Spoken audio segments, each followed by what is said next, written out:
Connecticut on Saturday, 2 men were arrested after they allegedly attacked a man who was having an American flag and holding a Trump sign, according to police. And here in New York City, the New York Post reports that a 24-year-old man wearing a Make America Great Again hat was choked on his subway ride home from work last Friday. And then a chilling phrase trended on Twitter. I can't even say it, and that's what we're dealing with. There was a phrase that we can't even say. It was taken really outside the president-elect's new hotel in Washington about violence against his wife. The online conversation about the photo actually caused the phrase to list under Twitter's trending topics. But it was the criticism of that phrase. But you don't put that phrase, which is so vile, we can't even say on this air, as a trending topic. I don't know. I can't believe that Twitter actually put that. Well, they say that people were denouncing it, and that's how it started to trend. But, you know, at some point you have to just stop falling all over yourself and take something down. I don't know. It's unbelievable. So that's where we're at. So, Harold, you talked before about Priebus and Bannon to be top advisors. What's the significance of Donald Trump choosing Reince Priebus as his chief of staff? Well, I think it suggests that the establishment will have a place at the table, that the relationship between the White House and Paul Ryan, which during the campaign seemed shaky at times, if not altogether rancorous and bad. Right. Reince is very close, the chairman's very close to Paul Ryan personally and politically. So I think it has to send some signals of we can get along, we can work together to establishment Republicans and even to establishment Democrats, Chuck Schumer and other leaders who believe that there's something to be done. And then, typical with Donald Trump, to Richard's point, he picks Bannon to be, I guess, the new role of chief strategist. He says they're going to be equal partners, that he and the chief of staff will be. But again, I think what's been said this morning, he's going to be a situational president. He's going to look at issues. At least that's what the first weekend has shown. I do wish on the protests, and I understand what Kellyanne was saying, but they won. So I think there's a greater responsibility on the winner to come forward and say, look, let's calm all of this. If there's any rhetoric that was used by me or employed by this campaign during the campaign that many people think may have caused this, let me apologize for. That was not my intention. We now want to govern and bring this country together. And it probably does behoove Democrats at some point to say, let's calm this down. We lost this race. Exactly. And to Mika's point, people call it, we lost. At some point, the Democrats need to come out and say that. The media needs to come out and say that. I would agree. Donald Trump said stop it. But, you know, he can continue making positive statements along those lines. But when you have the New York Times accusing Trump people even before the election of having a, quote, revolution if Trump loses, it's now up to the New York Times to aggressively condemn the violence and the quote riots, which news reports called them riots, that are breaking out across the country. If they are so concerned about people accepting the election result, they should tell Americans to accept the election result. But I think the president-elect also has a responsibility, because there's language he used during the campaign and phrases that's what I said. They both have responsibilities. And John Meacham, we saw it start obviously down in Washington with Barack Obama and the president. It seems that everybody in Washington, it seems that everybody is doing what they should responsibly do. Oh, the power of the ritual of the democratic process is phenomenal, isn't it? And I think one of the most revealing things that was said all weekend, to my mind, was what Trump said on 60 Minutes, which was, because they don't know me. And, you know, that's a reminder of the enormous personality component of this entire movement, of this entire election. And he now has an obligation to, you know, he should have said, stop it. You know, he shouldn't have said that on whatever day they taped it and then waited till it aired. You know, you've got to, you know, to whom much is given, much is expected. He's now been given the ultimate power in the world, and I think that there are a number of concerns. I wanted to ask you what you would say to people who are so concerned about Bannon and the alt-right influence. I mean, what's your message to them? Actually, I was going to ask you, and we can have the conversation between us about the though different roles. Putting Reince Priebus as chief of staff sends, I think, a reassuring message to Washington. And this position, counselor to the president or advisor to the president, seems to be a new one. And it's just like Barack Obama wanted to have Valerie Jarrett next to him, and just like George W. Bush wanted to have Karen Hughes next to him, the person that wins obviously wants the person that was closest to them through the campaign with them. I think it's up to Donald Trump and Steve Bannon to reassure people in the coming days. It's one of the great ironies, John, and there are always these great ironies in politics. Donald Trump, we heard throughout the campaign that this is a guy that was going to shower nuclear weapons down from above if given the opportunity. Actually, the biggest problem Republicans are going to have with him is he is going to be an isolationist and do just the opposite. With Steve Bannon, the great irony is, from everybody that I've talked to inside the campaign, and I know the campaign pretty well and certainly have over the past month, Bannon is actually the one who has preached restraint to Trump over and over and over again over the past month. Stay on message, talk policy, don't follow the media down rabbit trails. It's another great irony that the one guy that could keep him focused and in the center during the campaign now has to explain to others that he's not going to be this volatile presence in the campaign. I think, as my first managing partner of the first law firm I worked in always said, I want to do this, I want to do that. He always like, the proof's in the pudding. Proof's going to be in the pudding. We know what's happened in the past. What's going to happen moving forward? What's going to happen with Steve Bannon? What's going to happen with Donald Trump? I do know this, again, from people that are talking through all of these different names, that Steve Bannon is actually one that I've heard thinks it's important to have diverse names, diverse voices. But again, the proof's in the pudding. We'll see. But I would just say one thing, and Harold mentioned it, that the idea that these guys are going to be co-equals and he's going to be chief strategist. I have never seen that. They're not going to be co-equals. They're two different things. Okay, but that's exactly. But that's what was said. The point. I know that's what was said, and that was cute. Fine, but no, that was really cute. But all I want to say is that the point I'm making is the diverse views. I get the idea of the diverse views. Let me ask you this. But let's talk management first. Yes. Management. You tell me who had more power, Karen Hughes, talking to the president, being with the president every day, or Andy Card? Okay, I know where you're going, and Valerie Jarrett versus whoever happened Valerie Jarrett versus the 12 chief of staffs that got fired. I will say that White House I had a little experience with, and that did not function perfectly because of that kind of a situation. Right. And you're going to take this where you have people with two different worldviews, and you're going to say you're both sort of my senior advisors. It's going to be very interesting, to say the least, to watch how they sort that out. Well, if all he had was Reince Priebus around him, then he would already be a sellout to Washington. If all he had was Steve Bannon around him, then he would be a sellout to either the alt-right or this populism that so many people find dangerous. Donald Trump, the manager, John Meacham, likes different people around him fighting it out and coming to him and saying, what's your solution? Yeah, just real quick. I mean, I've resisted all the Reagan analogies, but here's a question: how long do you think it will take for there to be a cry of "Let Trump be Trump"? Because Priebus may be playing some kind of Jim Baker role in trying to check the impulses of Trump. I mean, that's going to be a drama we're going to be seeing. I think. I actually don't know, John. I don't know that anybody will ever say that. We'll see. I don't know that Priebus will ever have the power of James Baker, but could be. Still ahead on Morning Joey. 37 past the hour. The GOP will now control both ends of Pennsylvania Avenue. But can a Trump White House see eye to eye with Paul Ryan's Republicans on Capitol Hill? Steve Ratner is looking into that question. He has charts on that. Okay. There should always be applause when we say charts are coming. Applaud at the end. No, charts. Charts are coming. Applause track and a laugh track. Okay, let's go. So the Republicans, control, as we said, both ends of Pennsylvania Avenue. And now they're going to have to work things out between themselves. And let's look at some of the issues where they agree and some where they disagree. And this is really between Donald Trump and Paul Ryan as the most important players in this. So they agree mostly on tax cuts for the wealthy, but I'll show you some differences in a minute.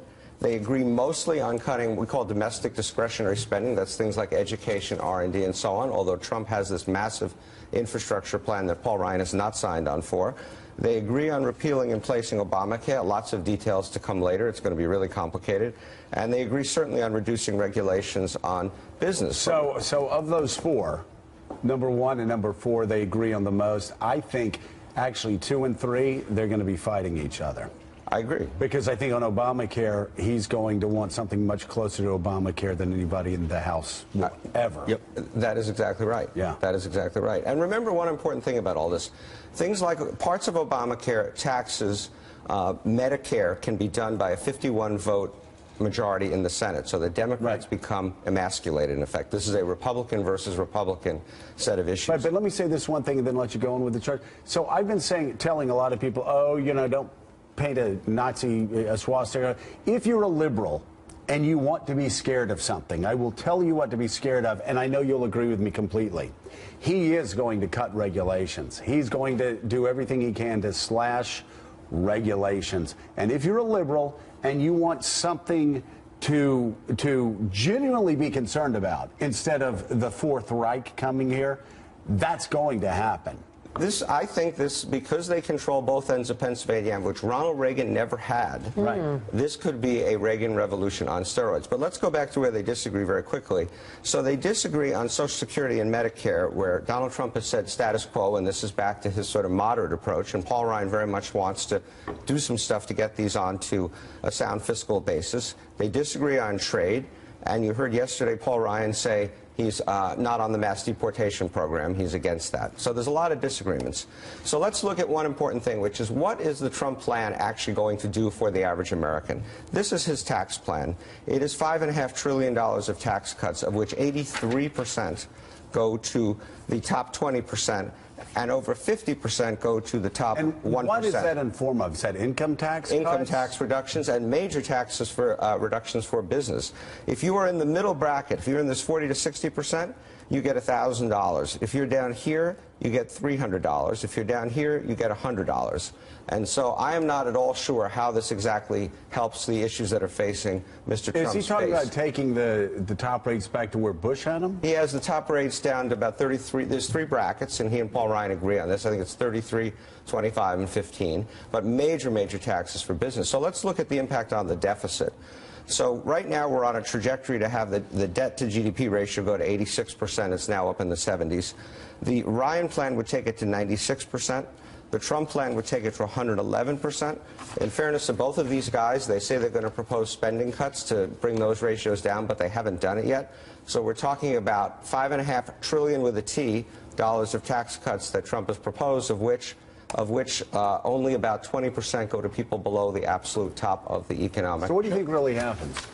Well, I think Do you think they pass those big tax yeah, I cuts? do. and the I big do. regulatory Because, cuts? again, they can pass that stuff with 51 votes in the Senate through reconciliation. This is how this is exactly how the Bush tax cuts were passed when Bush came in. Is that how Obamacare got passed? It's a little more complicated with Obamacare, but the short answer is yes. Joe, What are you laughing about, Joe, if Harold? I'm a factory worker, Very clever, counselor. No, I don't know. That's very clever. Joe, if I'm a factory worker, very clever. Joe, if I'm a factory worker and I'm watching that, I go, wait a second, Trump ran on. Yeah. He's going to take care of the little guy. This is the point. No more of this. So what do you say to that guy watching? Donnie, as usual, has grasped the essential point. Oh my No, God. what do you say to that voter at this point when he sees that? Wait a What do second. you say to the voter when you say you're going to get a $300 tax cut from and Donald that Trump? 80% of the benefits are going to problem. rich idiots like me. Well, I'll say what I said like several months ago, that his tax plan doesn't reach out to those people, and we'll see what happens. I mean, I said that. But you just said to me, you just asked me, is this going to pass? And I said, just like the Bush tax cuts, they can do this. Yeah. Coming up, now from Washington, the deputy whip of the Republican conference, newly re-elected Congressman Tom Cole of Oklahoma. So, Tom, we'll ask you the same question. Congressman, we'll ask you the same question we're asking everybody else. What are you looking for right now in the Trump transition? A lot of people very concerned, have been concerned in the past, but there seems at least to be on this set and in some parts of Washington a growing sense of hope that with Reince Priebus and others around him, this may actually be more of a mainstream transition that we're looking at.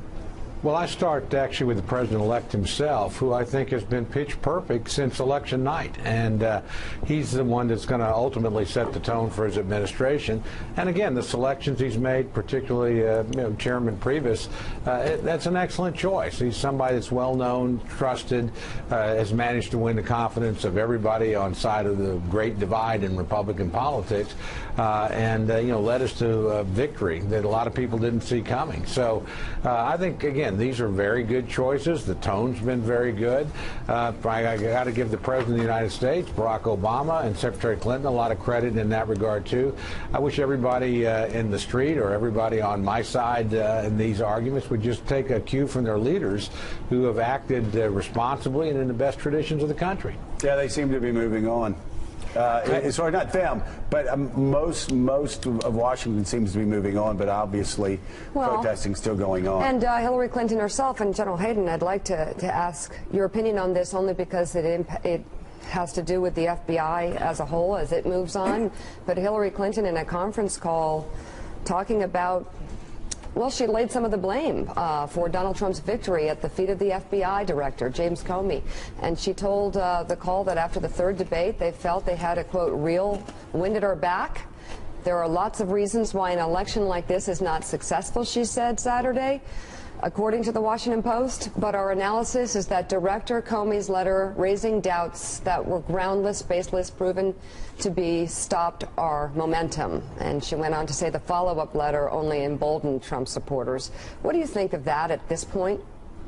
Well, it may or may not be true. Frankly, I suspect there are real elements of truth in that, Mika, but frankly, that's not what the Democrat Party needs in order to move forward, to scapegoat a defeat on that. It allows it to avoid some real important issues that Howard Dean suggested that they have to take on. And can I offer one additional thought, too? One thing that the president-elect might do is to focus on business and suggest to some members of the Republican Party on the Hill that consuming energy with endless hearings about Secretary Clinton and other activity just isn't going to be a plus. He could really clear the deck for moving forward and putting us a bit back together again. Tom Cole, do you agree with that moving forward and not being wrapped up in investigations for the next 2 years about Hillary Clinton probably is not only in the best interest of the country, but also in the best interest of our party? Oh, I think absolutely so. Look, I don't think we should for a minute let the fact that we won cover up the fact that we still got some real challenges. Look, if this election had been amongst millennials and minorities, we would not have won. We'd have lost decisively. So we have an opportunity to move forward here, to reach into communities that we haven't done very well in. Trump himself actually did some of that during the course of the campaign. But I think looking at the past is a big mistake, and trying to settle scores is always a waste of time in politics. So again, we need to look at what the president-elect's program is and start moving that through Congress, and that's the way I think we can make strides. If we're persecuting people that lost the last election, we're making the mistake of a lifetime. Terrible, terrible mistake. Ron Fournier, what did you think of Hillary Clinton on Saturday while there were riots in the street blaming James Comey for her loss? Well, yeah, I appreciate what she must be going through, having lost that race, but obviously she lost it, not James Comey. I'd like to talk a little bit about this the new staff we have in the White House and the importance of it. If you look in recent history, George Stephanopoulos, Karl Rove, David Axelrod, John Podesta, they inarguably were more powerful, more influential on the president than the chiefs of staff. So this appointment of Steve Bannon is something we have to take a hard look at. And this is a guy who, I can't remember a time where we had a man who was this far outside the mainstream, this close to the White House. His news organization, among many things, was home to anti-Semitic, racially charged, racist type of content. And the White House can't be home to that. So that's something Donald Trump is going to have to deal with. He's going to have somebody very close to him who could push him in a very negative way. I agree with you so far. It's been a good few days for Donald Trump. We're seeing a different side of him, the kind of side we need to see. But don't underestimate what happened here with this appointment.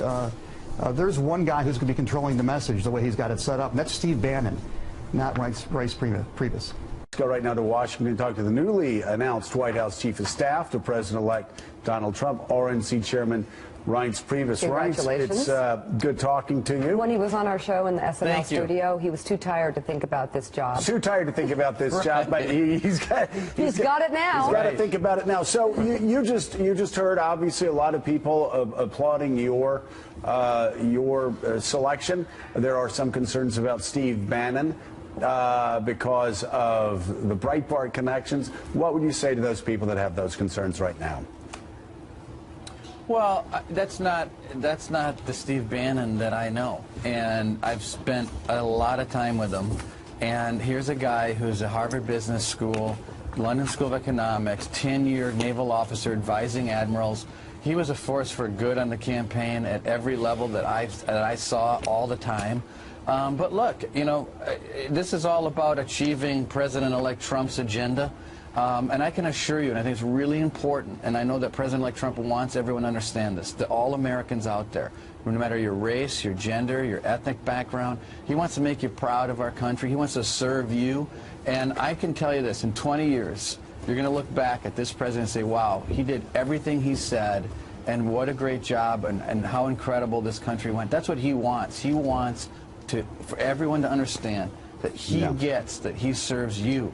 And that's the president that I know, and that's the person I'm working with today. Walter Isaacson's here, and he's got a question for you, Reince. Hi, Reince. How are you? You bet. Hey, Walter. I'm doing great. I listened to what you just said, which is so important, making everybody feel part of America again, not feeling discriminated against. But what is he going to do to make that happen? Because the appointment of Stephen Bannon, even if he did go to Harvard Business School or whatever, sends a signal that some of the stoked up hatred that happened in the fringe parts of the internet are things that he's bringing into the White House. Am I wrong about that? And how do you reassure people that's not the case? Well, I think everyone out there can agree that you judge people as you see them, not as other people have said. And that's what I would say is that, you know, it's what people do. It's how people act on a day-to-day basis, and that's nothing I've ever seen. I've only seen a generous, hospitable, wise person to work with. So, look, at the end of the day, this campaign worked because factions within our party were represented, and we had the most, it was an electoral landslide, to tell you the truth, and Donald Trump was able to achieve that. But it was because of Donald Trump and his message and the fact that Democrats, Republicans, independents said, we want a change in this country, and Donald Trump represented that change, and he did so in a way that just shocked the world. And the other thing about President-elect Trump, and everyone understands it who knows him, he listens to a lot of people. If anyone thinks that I'm the only one that's going to walk into that office and say, this is what you have to do, I think in a lot of cases he takes the advice, but he likes to listen to a lot of people, and that's a good thing. That's what you want from a president. And so it's a role that I'm honored to have, and it's a role that I look forward to serving, but most importantly for the American people to advance the agenda of President-elect Trump and make everyone proud in this country, no matter who you are. Reince Priebus, Donnie Deutsch, first of all, congratulations. And to that last point, thank you. And let me get a little advice from the cheap seats and under my new guys have proved me wrong. There's one speech he needs to give, and it's really what you just said and what his kid said, and he's hinted at it, that simply says to people, hey, look, I'm a certain kind of fighter in the ring, and I know there were a lot of things said and done, but explicitly address and say, hey, look, I am everybody's president. I am Muslim president. I am a transgender president. It's a simple, simple message. And you know what? In a street fight, sometimes you do and say things, and I know people are frightened out there. Don't be. And walk some of that stuff back. He does that, the dominoes will fall. There's no place. It's that simple. Reince, that is what Donnie Deutsch calls a question. Why wouldn't he answer that? If he doesn't do that, if he doesn't okay. You got to stop talking, Chris Matthews, and let him answer. Go ahead. Donnie, I think that's good advice, and that's where President-elect Trump's heart's at. He doesn't like seeing the things that are on TV right now. It's not who he is. It's not what he wants to represent, and he wants people that are out there even tonight that are protesting to let him govern. Let him make you proud of our country. Give him a shot. To protest before he even walks into the Oval Office after a historical landslide. It's everyone's right. We get the Constitution and the Bill of Rights. That's fine. Yeah. But, you know, it was the Democrats and Hillary Clinton that were aghast that they thought that Donald Trump would not accept the outcome of the election. Well, he won. Very convincing. Rance, you're still campaigning. Instead of saying they shouldn't be protesting, this is the way they stop I said protesting. I agreed with you. Donnie, Okay. I said I agreed with you. I He's said that agreeing you with had a you. good advice. I said that was good advice. You know, Ryan's But the reason why Donnie reacted the way he did is you're the first person that's ever said he's given good advice. Steve Ratner's here. He's got a question. I have a question. My question is, during the campaign, President-elect Trump took positions on a variety of issues that were at odds with what Paul Ryan and some of the other, what I'll call mainstream Republicans took. I'm thinking of immigration, where yesterday Paul Ryan rejected the idea of mass deportations. I'm thinking of trade, where Paul Ryan is very much for free trade. I'm thinking of reforms to Social Security and Medicare, which Paul Ryan and other House Republicans have been pushing for and Donald Trump has been opposed to. How are you guys going to resolve those conflicts?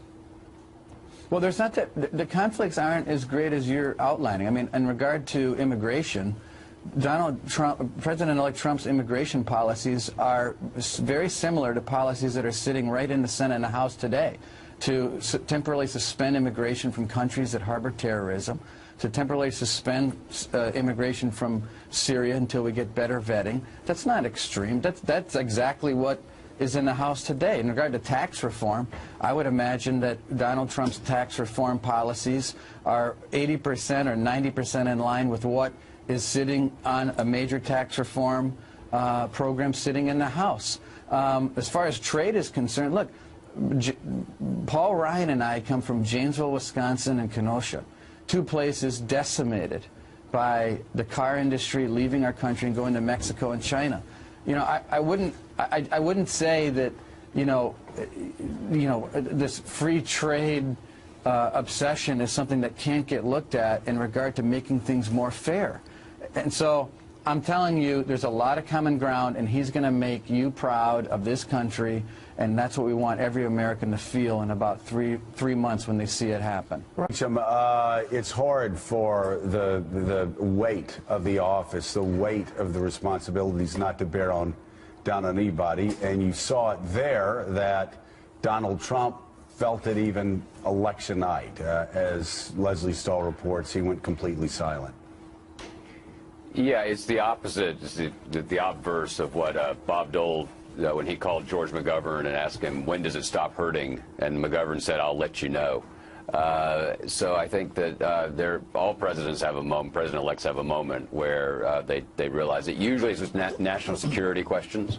And there's also there's going to be some moment in the spring probably where it even in a tactile sense it becomes clear. That happened with President Kennedy in the Bay of Pigs. So we just hope that we don't have to have a crisis before the enormity becomes clear. Richard Haass, Donald Trump in that interview with Leslie Stahl and in all other private conversations that he has had since the election is making it very clear that he is going to change U.S. foreign policy, and the very things that the foreign policy establishment was concerned about, retrenchment, America leading from behind, he's actually going to pursue even more aggressively. You just heard him there talking about wasting $6 trillion on foreign wars. We should have invested that back in the country. He's also very skeptical about any further action in Syria or Iraq. He believes we should leave that country to Assad.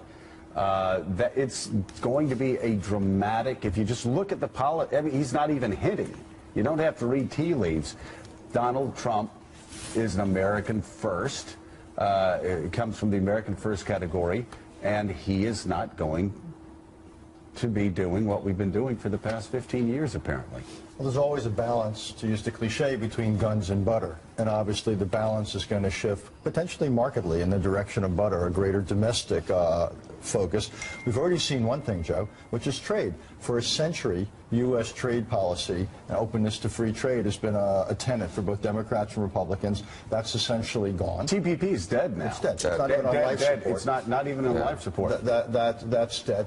And the challenge is going to be that we can't thrive domestically in a world that unravels. So getting this balance right, between, even if you want to have things do better at home, we can't do better at home if things do really badly abroad. So what happened with the markets? I just saw coming in here last week a record high for the Dow, and also they had their best week. The Dow had its best week since 2011 on a, quote, Trump rally. What are the markets, which were supposed to collapse, what are the markets responding to positively? What are they hearing? The markets woke up and realized that the Trump plan, and we'll talk more about that later, is basically an expansionary fiscal policy, a lot of tax cuts, try to get the economy going again, spend a lot, not spend a lot of money, but give a lot of money back in tax breaks, and fundamentally change the regulatory atmosphere around business. All very pro-business. All incredibly pro-business. And so what you saw happen was interest rates went up, but markets rallied because they think profits will go up. And the only thing I'd say, Richard, because you brought up the guns versus butter analogy, just one asterisk, which is he also does want to increase defense spending. Even though he wants to pull back from foreign wars, he's very much with the congressional Republicans on the increasing defense spending. But Harold, we've been talking about this for a very long time, and we're going to talk about the protests and the unrest and everything, so we're not getting ahead of ourselves here. And the top names picked for top positions. Yeah, top names picked for top positions. But you already look at the first big bill. It sounds like a Democratic bill when you talk about this massive infrastructure plan that he and Schumer and Pelosi have already been talking about.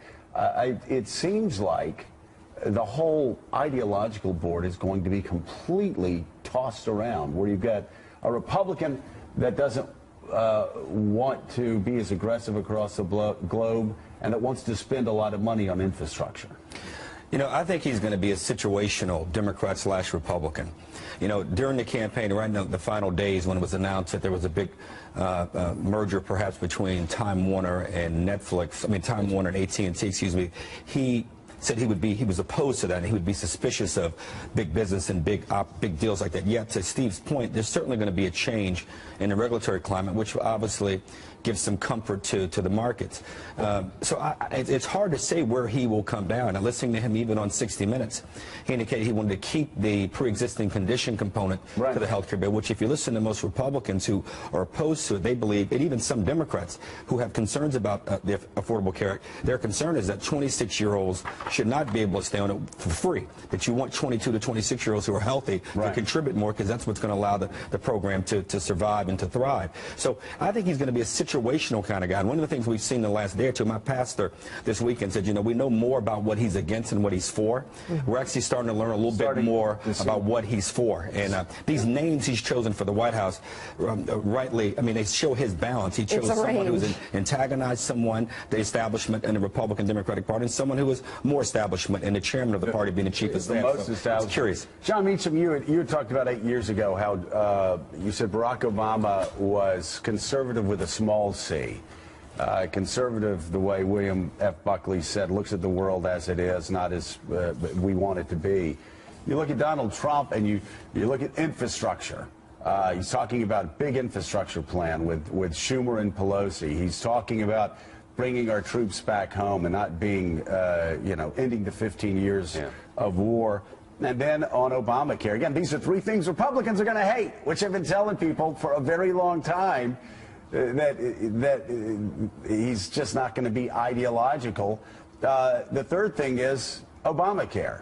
Not only is he saying he's going to keep pre-existing, and also that parents, children can stay on it, but he's also saying he's not going to repeal it until there's a plan to replace it, because he doesn't want anybody to be off of health care coverage for a day. That suggests, at least in that case, again, somebody that wants, like you said, a conservative with a small c. Yeah, the great question, which we also saw in the campaign, not day to day, but half hour to half hour, is going to be the tension between his showmanship and stability, right?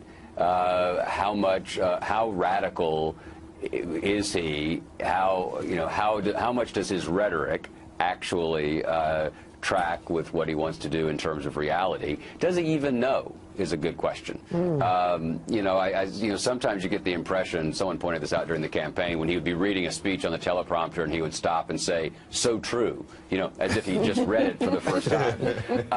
You know, I have a feeling that he doesn't really like the teleprompter, you know. Yeah, well, you know, and last night, I mean, so last night he says, and this goes to your Burkean question, he said, well, marriage equality has been ruled on, that's settled, but Roe v. Wade should be overturned. So where's the consistency actually, but there? if you'll notice, and I was speaking of the same thing you did, marriage equality is settled. Leave it alone. Then she asked about Roe v. Wade. And will you overturn Roe v. Wade? He would not say it. Will you try to overturn? He would not say, I don't believe. Well, I will overturn Roe v. Wade. He said, I'll appoint pro-life judges.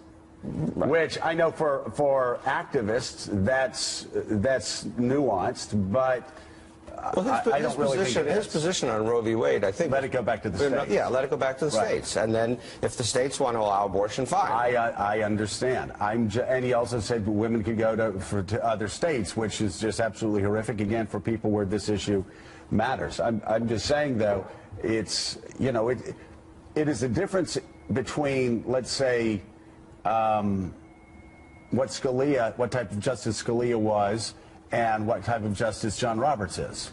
John Roberts isn't going to jump from here to there. It's going to be a very long, slow march. But you were saying something which I think is exactly right, which is going to be very hard to pigeonhole.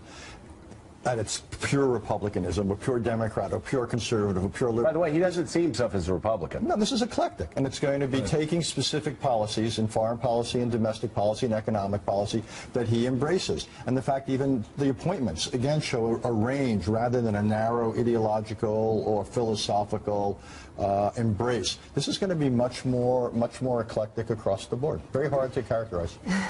I'm just thinking, from what we know of him and what we've seen, the contact we've had with him of late, this is the most accurate and measured conversation I have seen all weekend, and I didn't expect it. I mean, all weekend long I've been on the phone with people, many of them really powerful, most of them hysterical. I don't know if I can say the same, and many of them Republicans. Well, hysterical and making the same mistake that people have now made twice about Donald Trump. Right. He cannot win the primary. And they give him a 1% chance. And so what do? I'm sorry, I've got to say it. I've said this from the beginning. Ronald Reagan feasted on the low expectations of his rivals. There were piles of political bones at Ronald Reagan's feet from people who underestimated him. They did it to Donald Trump during the primary. They did it to Donald Trump during the general election. They should have learned their lesson. Nobody in the media learned their lesson. Nobody. They're doing it again. You paint a swastika on his forehead, you call him a Nazi, you're going to set expectations so low, he's going to beat you again. It's just going to happen.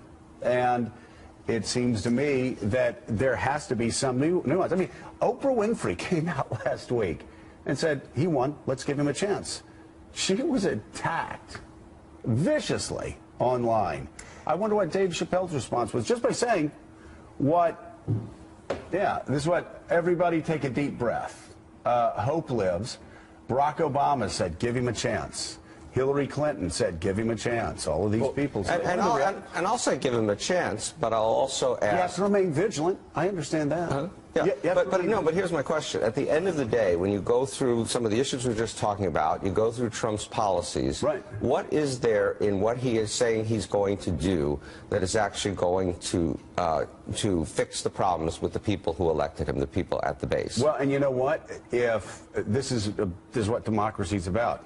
It elects George W. Bush for 8 years, then it elects Barack Obama for 8 years, then it switches Donald Trump. If Donald Trump doesn't do what he says he's going to do, he loses Wisconsin, he loses Michigan, he loses Ohio, he loses Pennsylvania, he loses the White House. What I'm saying is that what he says he's going to do, not simply I'm going to fix everything, but when you look at his specific policies, we'll talk about taxes later, it isn't going to solve the problem. Conversation that America needs to have. Don't call him a Nazi. Just say his plans aren't going to help the people that he's going to help. And then you aren't setting the bar so low. And that is what I will show you a little later. And I'm looking forward to it. And what I'll show you right now is the protests over the weekend.